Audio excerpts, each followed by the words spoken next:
Now, the most live local talk with Melody Burns. 12:05 right here. And yesterday, Christopher Davis, for those of you that don't know him, who is running for New York State Senate, held a press conference. And I was not able to go because it was like the same time we're on the air. But it's a very important mission that Chris has, and he's actually talking about sexually abused children. I'm not sure if we even covered it, but I want to cover it today because I think it is an important topic, and we should talk about it. We should also talk about what's currently going on, and someone asked me to cover the local races, so from time to time I'll do that. So just so you know, Chris is running against Neil Breslin, who's probably been in Senate since the dawn of time, and you only see him around election time. Then he actually comes out of wherever he hides during the other time. So let me welcome Chris to the show. Hey, Chris, thank you. Good afternoon, Melody. It's a pleasure to talk with you again. Thanks for having me on. Yeah, absolutely. First of all, thanks for running for office because I know what a huge undertaking that is. So thank you for doing that because by running, you let some voices who are never heard. So I want to thank you for doing that. Oh, it's absolutely my pleasure, and you're absolutely right. I mean, we need good people to step up and fight back against the system or things are never, ever going to change. Mm-hmm. Okay. Well, in case people don't know, who are you? Well, I'm Chris Davis. I'm a lifelong resident of the area. I'm 32 years old. I'm married. I've got 2 young children. I have a PhD in epidemiology. I work at the state health department. And, I got tired of watching this area go downhill for 20 years, so I decided to step up and challenge one of the longest-standing senators that's been here and presided over this area's downfall. Mm-hmm. So what do you think, Chris, are the biggest issues in this area that need to be addressed? Well, first of all, I mean, the corruption in Albany is absolutely disgusting. We're the laughingstock of the nation, and, these guys have the nerve to want a 47% pay increase. It's ridiculous. Everybody knows how broken the system is, yet it seems to be a culture of, well, everybody's got to go except my guy, or we're only going to vote for a letter no matter what. We're not going to hear anything about the other side. We're just going to vote down the line Democrat or down the line Republican. That's a problem. So we need to break that system. We need to bring term limits in. That's another huge issue. I think all of the issues that we see, the corruption, the money in politics, these things would not be such an issue if we instituted term limits. So that's something that I'm going to be bringing to the forefront. So when you're talking about term limits, how many terms is the term limit? Oh, I would be in favor of 8 years total. So in the state Senate, that would be 4 two-year terms. Yep. Mm-hmm. Okay. And I would hold the same for the Assembly as well. Well, what do you say to people that say, well, don't we already have term limits because you can vote the person out if you don't like them? Well, I mean, there is, some merit to that argument, and sometimes you do get the rare exception to the rule where there's actually a really good representative. But, a lot of times we know that the incumbency is so strong. It's very, very difficult to oust an incumbent, just the way the money flows. I mean, once you're in office, that's when the special interests start to try to get a hold of you, and you just see the way money's spent. Very rarely can a challenger spend the exact amount or more than the incumbent. Usually the challengers are outspent 5 to 1, 10 to 1, 20 to 1 in some cases. So that's an issue right there. It's hard to get that message out there. Ultimately, yes, it is up to the people, but it's very hard for a challenger to be known to the people. So many times, the incumbent has that advantage, and you see it time after time. Only here in New York State can you have a 20% approval rating, but a 95% reelection rate. Yeah, it is mind-boggling for those of us that watch that. So yesterday you held a news conference. Did a lot of the media come out, just out of curiosity?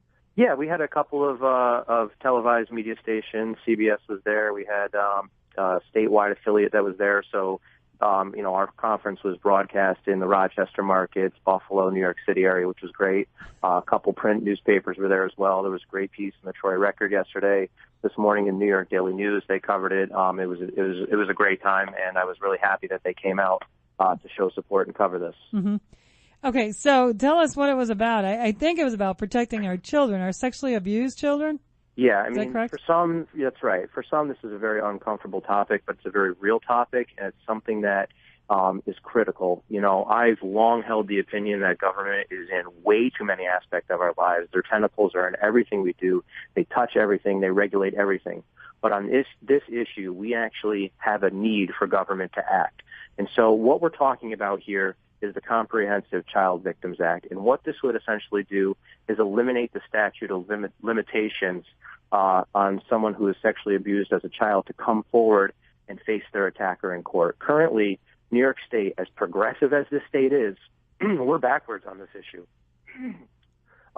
We have one of the narrowest statute of limitations in the country, and for years we've been trying to get this extended, get it passed, and it gets killed year after year after year. Why is it so important? 1 out of every 5 children is sexually abused. I mean, that's disgusting. 20% of our children. Where do you get that number from? 1 out of 5. That's that astronomical. Number, so I mentioned earlier, I have a PhD in epidemiology. These are Center for Disease Control's federal government numbers based on studies that have been conducted. So we also know that these attackers, these predators, they are repeat offenders. They do it over and over and over again. Now, research also shows that when kids are abused, it takes almost 2 full decades for them to actually come forward and be comfortable enough to talk about their experience. And this happens to be well after the statute of limitations has expired in many cases. Now, there are those few brave souls who do come forward and put their attackers away and face them in court. Now, this gets killed year after year after year. The opponents say, well, this will tie up the courts, or there's a burden of proof, or guys like, Senator Breslin say, oh, you'll forget. Let me tell you right now, you talk to any victim, they can remember in very vivid detail everything about the things that occurred to them, the smell of the air, the weather that day, anything they can remember in clear detail. So I'm sensitive to the issue that, yes, you could end up with a lot of things being tied up in court, but maybe we shouldn't pass thousands of new regulations every year that cause our courts to be tied up. We have a need for government to act. It's the right thing to do to allow somebody who's been abused to come forward and face their attacker. Sure, there's still a burden of proof. Just like any other court case, you have to prove that something happened. But we should have we as New York State and we as a people should say, these people deserve to be able to face their attackers in court, or else we're effectively letting the predators get away with it.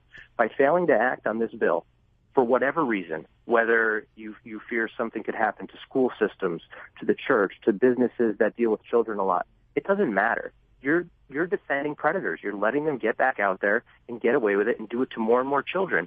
You look at the research. These people don't just do it to one child. They do it over and over and over and over again. So it's critical that we allow the victims to come out and expose their predators and then their attackers. So I have a question about this. I wondered, because it seems like this is, you can tackle this, but then don't we have to reform what happens once they become labeled an offender?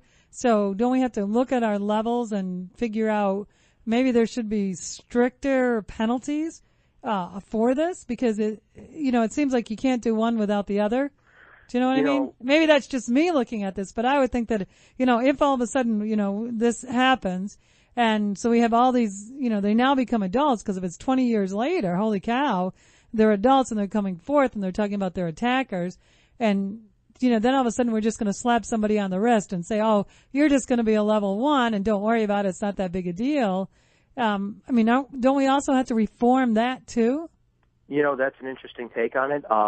And that's something that there's a lot of issues with that registry. But here's the fact of the matter is, if you're not allowed to come forward and you're not allowed to say legally that you've been attacked, by whoever it was, there's never a day in court. That person is never going to end up on any registry anyway. Yeah. So you as a parent might be doing the right thing. You might be getting on there and checking out, you're doing a background check on, okay, who's my child's coach?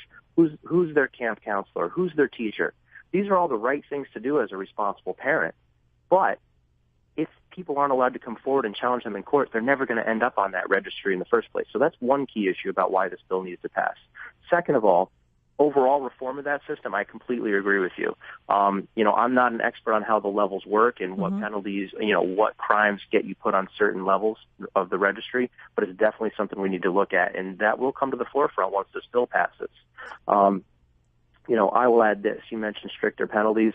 I don't think, whether you're a Republican, whether you're a Democrat, unaffiliated, I think we can all agree that we want the strictest penalties possible for people who are abusing our children. I don't see why this could ever be a partisan issue. I don't understand why anybody could oppose letting our children come forward to get these people off the streets and prevent more children from being abused.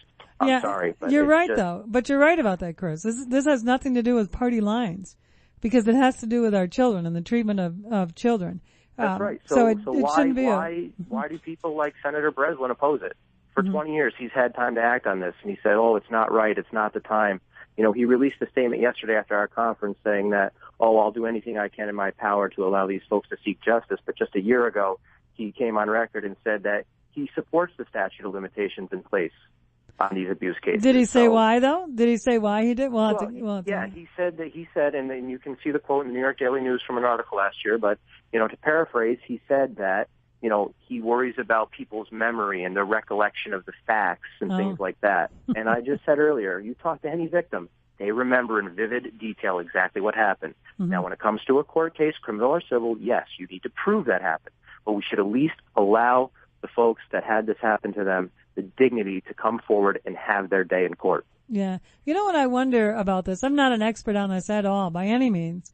I wonder because a lot of times you hear where a lot of this happens within the family or, like the closest confidants. And I wonder what percentage, and I don't expect you to know this either, Chris, but I'm just curious, what percentage of these cases that, people don't ever come forward because it's someone that they know or someone who's highly respected in the community.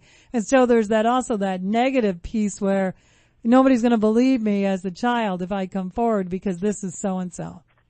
Yeah, I don't know what the exact numbers are. I imagine it's probably more than half is a family member of some sort or somebody very close to the family. Mm-hmm. Chances are it's not somebody that's completely random. It's usually somebody that we put our trust and our faith in, a highly respected member of the community, an aunt or an uncle or something like that.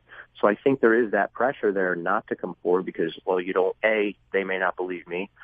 B, I might get in trouble if I come forward because, my aunt will be mad at me or my uncle or my parents. Sure. We also know that when kids do want to come forward, they only feel comfortable with certain members of their family, but it's all on an independent basis. Maybe it's a teacher, maybe it's a coach, maybe it's their father or their mother or a cousin that they feel comfortable opening up to. But we also know that attackers are very, very good at grooming people to keep things quiet. Mm-hmm. Again, this is all on an independent basis, whether it's, threats of physical violence against, the victim or the victim's family or things like that. But, we need to bring this issue up. It's too important. Again, this is not partisan, but to me, for the people that are listening, whether you're Republican or Democrat, I hold conservative values, and to me this is a conservative issue because we need to be tough on crime. We need to ensure our families and our children are protected. So I do not see why anybody could ever oppose this. Mm-hmm. Yeah, it doesn't make a lot of sense that there would be some opposition to it, but I'm sure in some twisted mind there's some way that they could do it. I'm just curious, Chris, why did you pick this, why did you pick this issue? When I'm looking at New York State, there's a multitude of issues, but why did you pick this one particular issue? And I understand there's, more issues and there's more time before the election, but why this one to sort of come out of the box really running and punching, so to speak? So, anyone following my campaign knows, I'm hitting things hard on infrastructure. I'm hitting things hard on the ridiculousness that is Common Core. I'm hitting things, with the corruption. These are all major important issues. But some of that stuff goes down party lines. This is something that should not be partisan, and that's why it got my attention. When I saw the numbers, when I looked at it as a father, as a husband, as somebody who's in the public eye now, to know that we have representation that actually opposes people being able to come forward and face their attackers and get people off the streets, to take them out. People are actively out there right now being abused. If this statute of limitations was gone, some of those folks would be off the streets right now. Mm-hmm. I can guarantee you that. Okay. And that means we're protecting lives, we're saving lives. When someone's abused like this, Melody, I have to tell you, there's huge, not only personal impacts, but there's economic impacts. On the personal side, people who are abused, they're 3 to 4 times more likely to abuse drug and alcohol, which hurts not only themselves, but it costs us, taxpayers, money. We're funding it. By allowing this bill not to pass, we're funding those public health issues. The suicide rate is 10 to 12 times higher among those who are abused. That's awful. Think about what that does. It rips families apart. Yep. When a predator comes after a child, you murder their soul, you murder their future, you take it away. There's no statutes of limitations on murder, which is the right thing. Mm-hmm. But you go to New York City, there's no statute of limitations on a parking ticket. The least we can do is get rid of this statute of limitations on childhood sexual abuse. We can literally save lives, and that's why it's so important to me. Okay, now let me ask you this question if I didn't already. How long has this bill been lingering?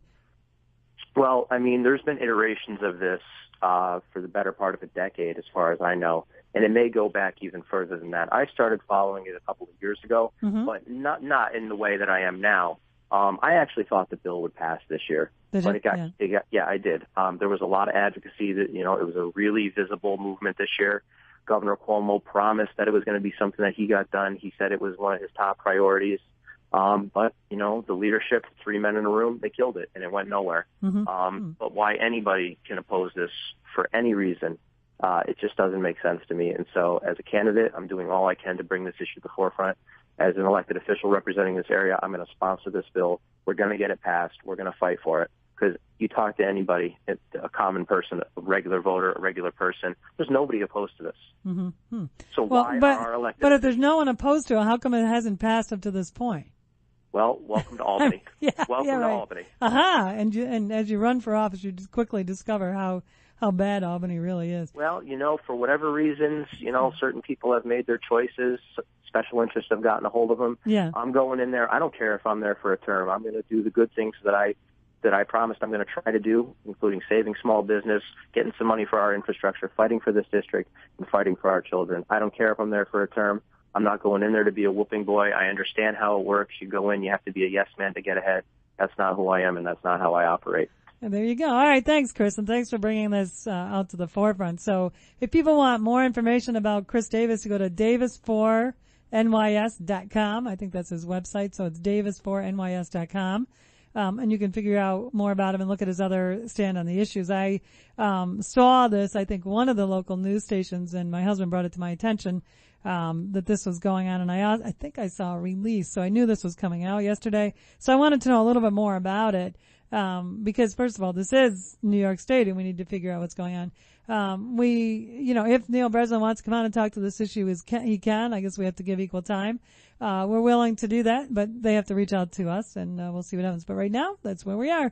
I've got to take a little break. It's 12:22. We'll be right back on Talk 1300. This is the Melody Burns Show on Talk 1300.